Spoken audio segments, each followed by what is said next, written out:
नमस्कार, स्वागत है आप सभी का डीडी न्यूज के इस खास बुलेटिन एक्सप्रेस 100 में, जहां हम आपके लिए लेकर आते हैं राजनीति, मनोरंजन, देश, दुनिया, खेल और व्यापार जगत की सभी बड़ी खबरों को एक्सप्रेस यानी फटाफट अंदाज में। मैं हूं शहला निगार। आइए खबरें देखते हैं तेज रफ्तार के साथ। भाजपा नेता अमित मालवीय ने कांग्रेस पार्टी को 95 चुनावों में मिली हार पर राहुल गांधी को आड़े हाथ लिया। मालवीय ने कहा कि राहुल दशकों में मिली करारी हार के बावजूद शताब्दी से 5 साल पीछे। बिहार विधानसभा चुनाव में एनडीए की प्रचंड जीत के बाद नई सरकार के गठन की प्रक्रिया तेज हो गई है और इसी क्रम में आज नीतीश कैबिनेट की अंतिम बैठक होगी। बैठक में सरकार भंग करने की सिफारिश होगी और नीतीश कुमार के सरकार गठन की प्रक्रिया के तहत इस्तीफा देने की संभावना है। इसके अलावा उन्हें राज्यपाल से मिलने के लिए अधिकृत करने के लिए प्रस्ताव पारित किए जा सकते हैं। हार के बाद लालू परिवार में मचे घमासान के बीच तेजस्वी यादव आज चुनाव में मिली हार की समीक्षा करेंगे। इसके लिए आरजेडी की बैठक बुलाई गई है। बैठक में तेजस्वी विधानसभा चुनाव में पार्टी के बेहद खराब प्रदर्शन के कारणों को तलाशेंगे। इस बार आरजेडी ने 143 सीटों पर अपने उम्मीदवार खड़े किए थे, लेकिन जीत केवल 25 सीटों पर ही मिल पाई। बिहार विधानसभा चुनाव में एनडीए ने शानदार प्रदर्शन करते हुए 202 सीटों पर प्रचंड जीत हासिल की, जबकि महागठबंधन लगभग खाली हाथ रहा। वहीं एनडीए की नई सरकार के गठन की तैयारियां तेज हो गई हैं और शपथ ग्रहण समारोह को लेकर प्रशासन सक्रिय है। पटना के डीएम ने आदेश जारी कर कहा कि पटना का गांधी मैदान 4 दिनों तक बंद रहेगा। आम लोगों के प्रवेश पर 17 नवंबर से 20 नवंबर तक पूर्ण प्रतिबंध रहेगा। पश्चिम बंगाल ने एसआईआर के दूसरे चरण में प्रवेश कर लिया है। गणना प्रपत्र वितरित करने के बाद बीएलओ ने फॉर्म वापस लेना शुरू कर दिया है। आयोग ने सूचित किया है कि राज्य के 7,66,37,000 मतदाताओं में से रविवार रात 8 बजे तक 7,61,00,000 एनुमरेशन फॉर्म वितरित किए जा चुके हैं। केंद्रीय गृह एवं सहकारिता मंत्री अमित शाह आज हरियाणा के फरीदाबाद में उत्तरी क्षेत्रीय परिषद की 32वीं बैठक की अध्यक्षता करेंगे। ये बैठक अंतर्राज्यीय परिषद सचिवालय, गृह मंत्रालय, भारत सरकार द्वारा हरियाणा सरकार की मेजबानी में आयोजित की जा रही है। उत्तरी क्षेत्रीय परिषद में हरियाणा, हिमाचल प्रदेश, पंजाब, राजस्थान, दिल्ली, जम्मू कश्मीर, लद्दाख और चंडीगढ़ शामिल। विदेश मंत्री एस जयशंकर आज रूस की राजधानी मॉस्को में रूस के विदेश मंत्री सर्गेई लावरोव से मुलाकात करेंगे। दोनों देशों के शीर्ष राजनयिक इस बैठक में कई महत्वपूर्ण द्विपक्षीय और अंतर्राष्ट्रीय मुद्दों पर बातचीत होगी। भारत रूस सहयोग, बहुध्रुवीय विश्व व्यवस्था और अंतर्राष्ट्रीय तनावों पर भी चर्चा होने की संभावना है। ये बैठक दोनों देशों के लंबे समय से चले आ रहे रणनीतिक संबंधों को और मजबूती देने के लिहाज से महत्वपूर्ण मानी जा रही है। दिल्ली के लाल किला क्षेत्र में हुए कार विस्फोट मामले में एनआईए को बड़ी सफलता प्राप्त हुई है। एनआईए ने इस मामले में कश्मीर के रहने वाले आमिर राशिद अली नाम के एक शख्स को गिरफ्तार किया है। आमिर पर आरोप है कि उसने आत्मघाती हमलावर के साथ मिलकर इस आतंकी हमले की साजिश रची थी। एनआईए ने आमिर राशिद अली को राजधानी दिल्ली से गिरफ्तार किया है। दिल्ली लाल किला विस्फोट मामले में एक के बाद एक खुलासे हो रहे हैं। जांच एजेंसियों को घटनास्थल से 9mm के 3 कारतूस बरामद हुए हैं। वहीं दूसरी तरफ देश भर में करीब 200 डॉक्टरों की गतिविधियों पर नजर रखी जा रही है, जिनमें से कई को हिरासत में भी लिया गया है। गृहमंत्री अमित शाह ने श्री राम जन्मभूमि आंदोलन के पुरोधा अशोक सिंघल को पुण्यतिथि पर नमन किया। गृहमंत्री ने एक्स पर लिखा कि श्री राम जन्मभूमि आंदोलन के पुरोधा अशोक सिंघल जी ने धर्म, राष्ट्र और संस्कृति के लिए अपना संपूर्ण जीवन समर्पित कर दिया। केंद्र सरकार की प्रधानमंत्री आवास योजना बेघरों के लिए वरदान साबित हो रही है। ये योजना न केवल किराए पर जीवन गुजार रहे लोगों के सिरों को छत दे रही है, बल्कि खुद के आशियाने का सपना भी साकार कर रही है। उत्तर प्रदेश के मुख्यमंत्री योगी आदित्यनाथ ने पंजाब केसरी लाला लाजपत राय को उनके पुण्यतिथि पर श्रद्धांजलि अर्पित की। सीएम योगी ने एक्स पर लिखा कि पंजाब केसरी लाला लाजपत राय का जीवन देशभक्ति, साहस और आत्मबल का अमिट उदाहरण है। भगवान अयप्पा का सबरीमला पर्वतीय मंदिर शुभ मंडला मकर विलक्कू वार्षिक तीर्थ यात्रा के लिए खोल दिया गया है। मंडल पूजा 27 दिसंबर को होगी और मकर विलक्खु उत्सव 14 जनवरी को। 20 जनवरी तक चलने वाली इस वार्षिक तीर्थ यात्रा के दौरान देश भर से लाखों तीर्थयात्रियों के मंदिर में आने की उम्मीद है।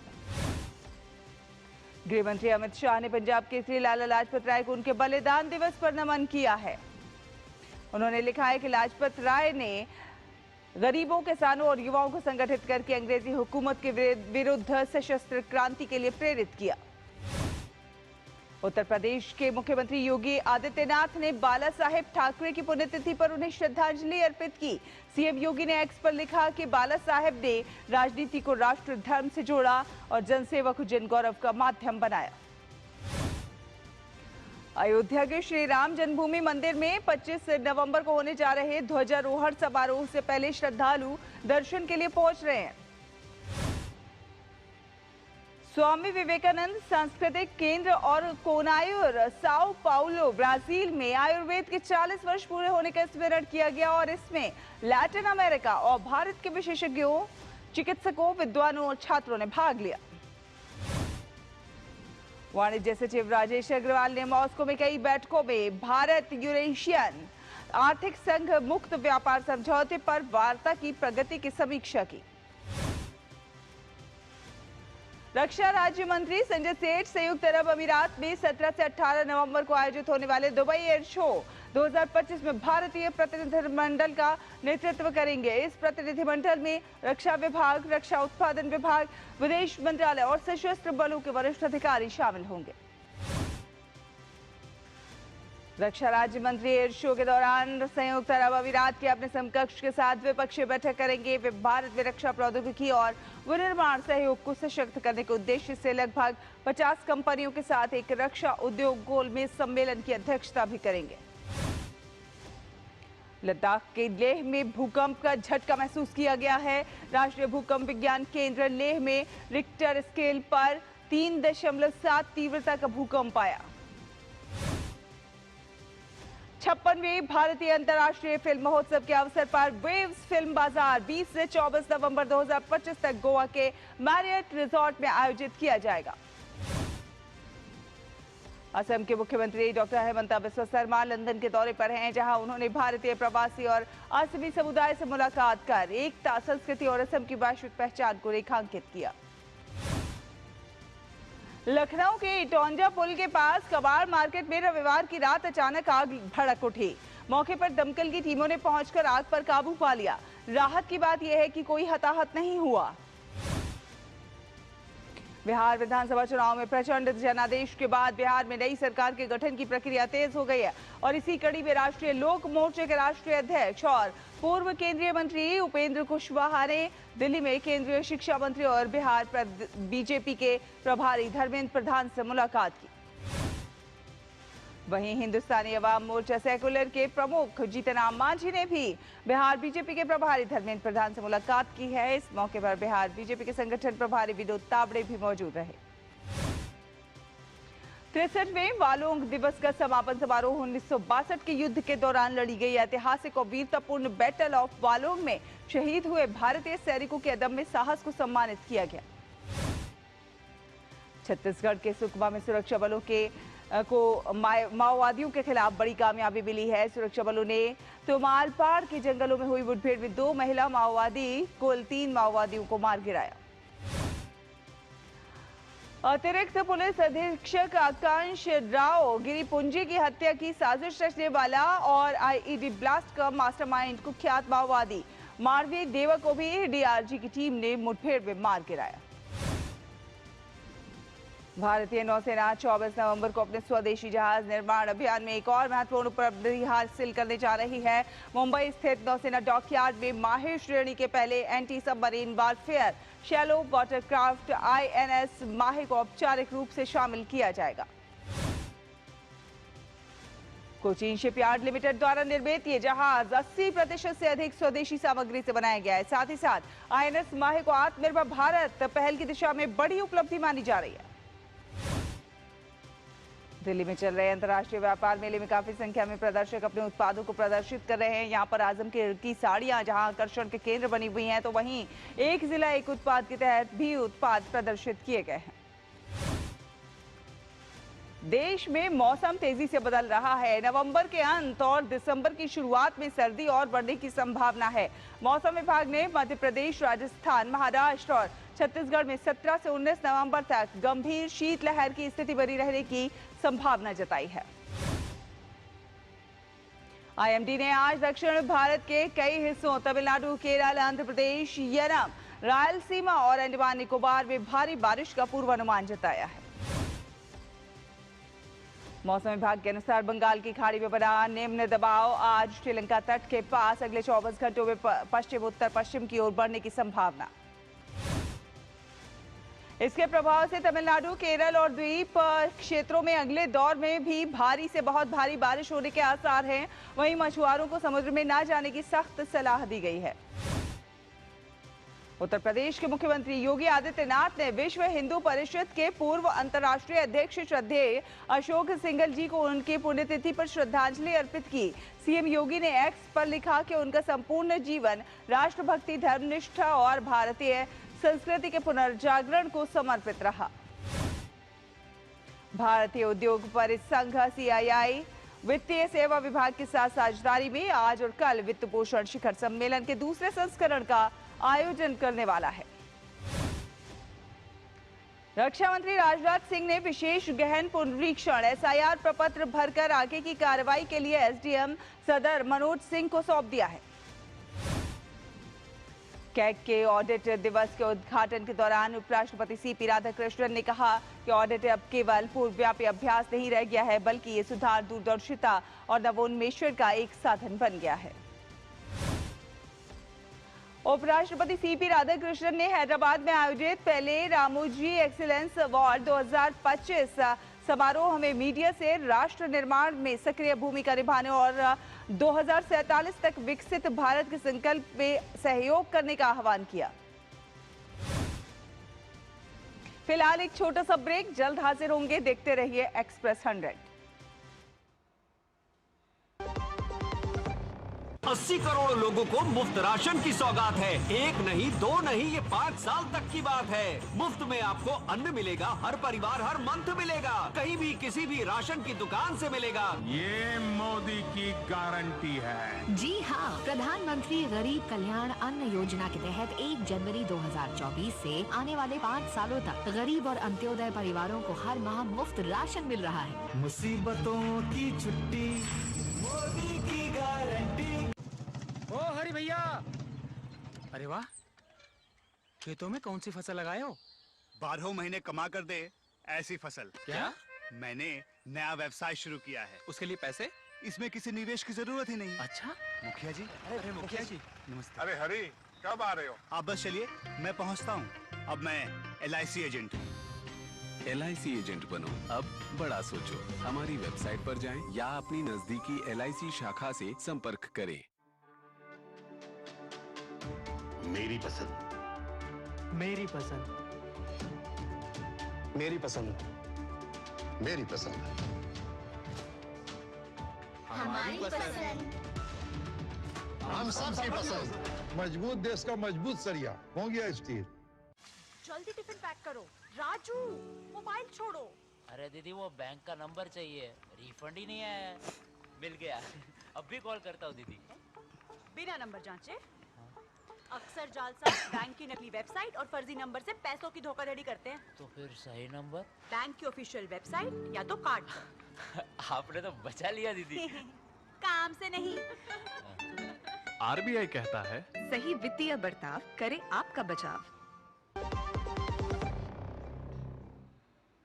ब्रेक के बाद स्वागत है आपका। आप देख रहे हैं एक्सप्रेस 100। रुक करेंगे कुछ अन्य खबरों का। उपराष्ट्रपति ने कहा है कि सोशल मीडिया के दौर में मीडिया को निष्पक्षता और सच्चाई बनाए रखनी चाहिए। साथ साथ उन्होंने ग्रामीण विकास, विज्ञान और प्रौद्योगिकी सहित 7 क्षेत्रों में अवार्ड प्रदान किए। वित्त मंत्री निर्मला सीतारमण आगामी बजट 2026-27 के इनपुट के लिए कई इंडस्ट्रीज के पक्षकारों के साथ करेंगी प्री बजट चर्चा। ये बैठकें 18 नवंबर से होंगी शुरू। केंद्रीय वित्त मंत्री निर्मला सीतारमण ने कहा कि नागालैंड में कॉर्पोरेट निवेश में बड़ा सकारात्मक बदलाव देखने को मिल रहा है। उन्होंने कहा कि अब राज्य के युवाओं को उन्नत कौशल से लैस करने पर ध्यान केंद्रित किया जा रहा है। निर्मला सीतारमण ने कहा कि नागालैंड की यात्रा का उद्देश्य देश के 112 आकांक्षी जिलों की प्रगति का आकलन करना है और प्रमुख सरकारी पहलों का सफल क्रियान्वयन सुनिश्चित करना है। साथ साथ वित्तीय समावेशन को बढ़ावा देते हुए सुलभ ऋण उपलब्ध कराना है। वाणिज्य मंत्रालय के अनुसार वेनेजुएला ने भारत के साथ महत्वपूर्ण खनिज क्षेत्र में सहयोग बढ़ाने की इच्छा जताई है। वहीं वाणिज्य और उद्योग मंत्री पीयूष गोयल और वेनेजुएला के पारिस्थितिकी खनन विकास मंत्री हेक्टर सिल्वा के बीच हुई बैठक में खनिज क्षेत्र में सहयोग बढ़ाने पर चर्चा हुई। उत्तर प्रदेश में सूक्ष्म, लघु और मध्यम उद्यम, खादी और ग्रामोद्योग मंत्री राकेश सचान ने दिल्ली में चल रहे 44वें भारत अंतर्राष्ट्रीय व्यापार मेले में यूपी पवेलियन का अवलोकन किया। मेले में उत्तर प्रदेश ने अपना राज्य दिवस समारोह भी मनाया। सरकार के अनुसार 2030 तक भारत के मीडिया और मनोरंजन उद्योग का आकार $100 अरब से भी ज्यादा हो जाएगा। डिजिटल तकनीक, युवाओं की बढ़ती मांग और रचनात्मक कामों के नए अवसर इसकी बढ़त को और तेज कर रहे हैं। भारत का मीडिया और मनोरंजन उद्योग 7% की रफ्तार से बढ़ रहा है और जो 2027 तक करीब 3067 अरब रुपए का हो जाएगा। वहीं भारतीय ओटीटी दर्शकों में लगभग 25% लोग विदेशों से हैं। टूराइज शिखर सम्मेलन में पर्यटन के लिए दुनिया का पहला एजेंटिक प्रोटोकॉल किया गया है पेश। एजेंटिक टूरिज्म इनिशिएटिव नाम के इस प्रोटोकॉल से यात्रा अनुभवों को प्रबंधित करने के AI एजेंटों का इस्तेमाल किया जाएगा।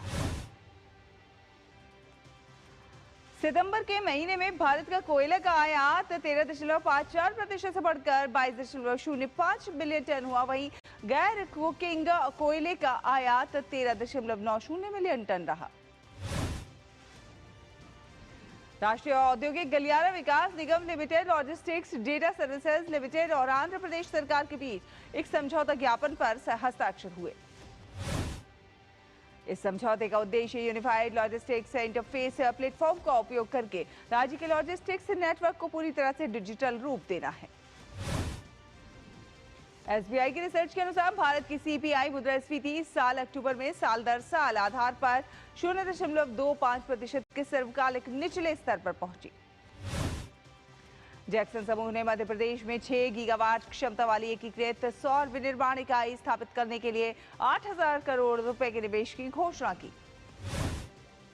जैक्सन समूह ने कहा कि मुख्यमंत्री मोहन यादव ने परियोजना के पहले चरण की आधारशिला रखी। इसमें 3 गीगावाट सेल और 4 गीगावाट सौर मॉड्यूल विनिर्माण क्षमता स्थापित करना शामिल।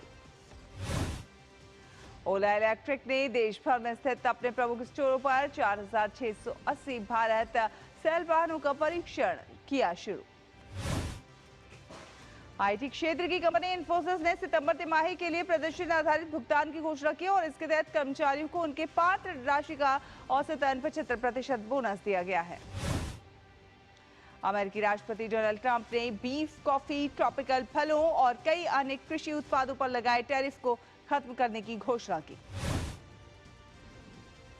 James and jewellery export promotion council द्वारा जारी आंकड़ों के अनुसार अक्टूबर 2025 के महीने में उनका कुल सकल निर्यात $2,168.05 मिलियन रहा। बांग्लादेश का अंतर्राष्ट्रीय अपराध न्यायाधिकरण आज शेख हसीना पर जुड़े मानवता के विरुद्ध अपराध के बहुचर्चित मामले में फैसला सुनाएगा। साथ ही साथ न्यायाधिकरण उनके 2 करीबी सहयोगियों पर भी अपना फैसला सुनाएगा। न्यायमूर्ति मोहम्मद गुलाम मुर्तजा मौजूमदार की अध्यक्षता वाले 3 न्यायाधीशों के पैनल ने फैसले की तारीख की पुष्टि की, जिसके बाद राजधानी ढाका में सुरक्षा बढ़ा दी गई है। कांगो के दक्षिण पूर्वी हिस्से में स्थित एक तांबे की खान के पास एक पुल टूटने से कम 30 लोगों की मौत हो गई है। वहीं करीब 20 लोग गंभीर घायल हालत में भर्ती हैं। कांगो के आर्टिसनल माइनिंग एजेंसी के अनुसार यह हादसा तब हुआ जब सेना की कथित गोलीबारी की आवाज से मची भगदड़ में खर एक पुल पर चढ़ गए, जिससे वो ध्वस्त हो गया। राष्ट्रपति डोनाल्ड ट्रंप ने कहा कि रिपब्लिकन एक ऐसे कानून पर काम कर रहे हैं जो रूस के साथ व्यापार करने वाले किसी भी देश पर प्रतिबंध लगाएगा। उन्होंने कहा कि ईरान को भी इस सूची में जोड़ा जा सकता है। इक्वाडोर के राष्ट्रपति ने इक्वाडोर और स्पेन की पुलिस ने दक्षिण स्पेन में एक संयुक्त अभियान में इक्वाडोर के सबसे बड़े मादक पदार्थ तस्करी गिरोह का नेता वुल्मर जियोवानी चावरिया बर्रे गिरफ्तार हुआ। इक्वाडोर के गृह मंत्री जॉन रीमबर्ग ने चावरिया को कम से कम 400 मौतों के लिए जिम्मेदार ठहराया। 2011 से 2019 के बीच वो जेल से आपराधिक गतिविधियों को अंजाम दे रहा था। ब्रिटेन की लेबर पार्टी की सरकार ने शरणार्थियों के लिए नियम काफी सख्त करने का फैसला किया है। सरकार ने कई सुरक्षा प्रावधान घटाने और कई तरह की सुविधाएं बंद करने की घोषणा की है। ब्रिटेन सरकार ने कहा कि ये कदम अवैध प्रवास पर रोक लगाने के लिए जरूरी हैं। नए नियम डेनमार्क के सख्त मॉडल की तर्ज पर बनाए जा रहे हैं। लेबनान के राष्ट्रपति कार्यालय ने कहा कि लेबनान अपनी दक्षिणी सीमा पर ब्लू लाइन से आगे तक फैली कंक्रीट की दीवार के निर्माण के लिए इजराइल के खिलाफ संयुक्त राष्ट्र सुरक्षा परिषद में शिकायत दर्ज कराएगा। लेबनानी राष्ट्रपति कार्यालय ने कहा है कि इजराइल का चल रहा निर्माण कार्य संयुक्त राष्ट्र सुरक्षा परिषद के प्रस्ताव 1701 का उल्लंघन और लेबनान की संप्रभुता और क्षेत्रीय अखंडता का उल्लंघन है। राष्ट्रपति वोलोदिमीर ज़ेलेंस्की ने कहा है कि यूक्रेन अपनी सर्दियों की जरूरतों को पूरा करने के लिए ग्रीस से आयात करेगा गैस।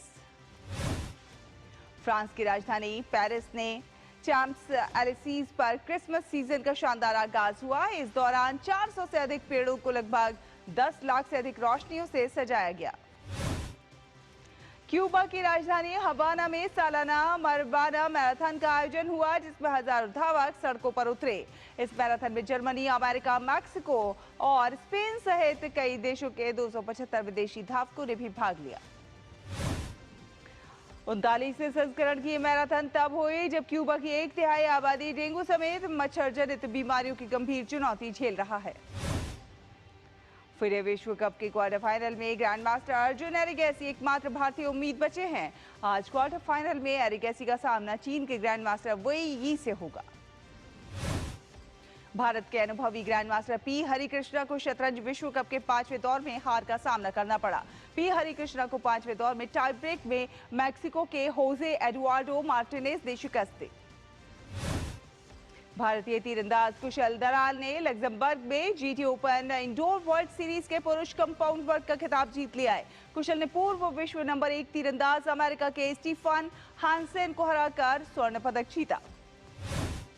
जीटी ओपन के सेमीफाइनल में कुशल ने विश्व चैंपियन फ्रांस के निकोलस जेरार्ड को हराया था।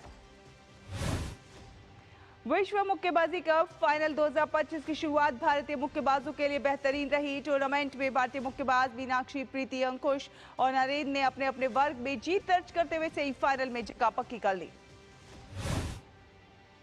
विश्व चैंपियनशिप लिवरपूल 2025 के स्वर्ण पदक विजेता मीनाक्षी ने 48 किलोग्राम भार वर्ग में कजाकिस्तान की वोल्ट अकबोटा के खिलाफ जीत दर्ज की। विश्व मुक्केबाजी कप फाइनल में महिला मुक्केबाज प्रीति ने 54 किलोग्राम भार वर्ग में उज्बेकिस्तान की पूर्व युवा विश्व चैंपियन निगिना उक्तमोवा को हराया। मुक्केबाजी कप फाइनल के पुरुष वर्ग में अंकुश पंगल ने 80 किलोग्राम भार वर्ग में जापान के गो बकाया के खिलाफ जीत हासिल की। टोक्यो में जारी डेफलिम्पिक के पहले दिन भारत के बधिर खिलाड़ियों का शानदार प्रदर्शन देखने को मिला। भारत की झोली में 4 पदक आए, जिसमें 1 स्वर्ण, 2 रजत और 1 कांस्य पदक शामिल रहा। पुरुषों के 10 मीटर एयर राइफल स्पर्धा में धनुष श्रीकांत ने स्वर्ण पदक हासिल किया, तो वहीं भारत के मोहम्मद वानिया ने रजत पदक जीता। महिलाओं की 10 मीटर एयर राइफल में भारत की माहिर संधू ने 250.5 अंक के साथ रजत पदक अपने नाम किया। भारत की ही कोमल मिलिंद वाघमारे ने कांस्य पदक जीता। भारत के ओलंपिक सिल्वर मेडलिस्ट भारोत्तोलक मीराबाई चानू अब 2028 लॉस एंजलिस ओलंपिक में 49 किलो वजन वर्ग को हटाए जाने के बाद अब 53 किलो भार वर्ग में उतरेंगे। भारतीय कप्तान शुभमन गिल को अस्पताल से छुट्टी मिल गई है। दक्षिण अफ्रीका के खिलाफ पहले टेस्ट मैच के दौरान गिल की गर्दन में चोट लग गई थी। भारतीय कप्तान शुभमन गिल गुवाहाटी में 22 नवंबर से शुरू हो रहे अगले टेस्ट में खेलेंगे या नहीं, इस पर फिलहाल सस्पेंस बरकरार। भारत और दक्षिण अफ्रीका के बीच पहले टेस्ट मैच में दक्षिण अफ्रीका ने भारत को 30 रन से हराया। साइमन हार्मर को प्लेयर ऑफ द मैच चुना गया। इसी के साथ एक्सप्रेस न्यूज में फिलहाल इतना ही। डीडी न्यूज पर खबरों का सफर लगातार जारी रहेगा। आप देखते रहिए डीडी न्यूज। नमस्कार।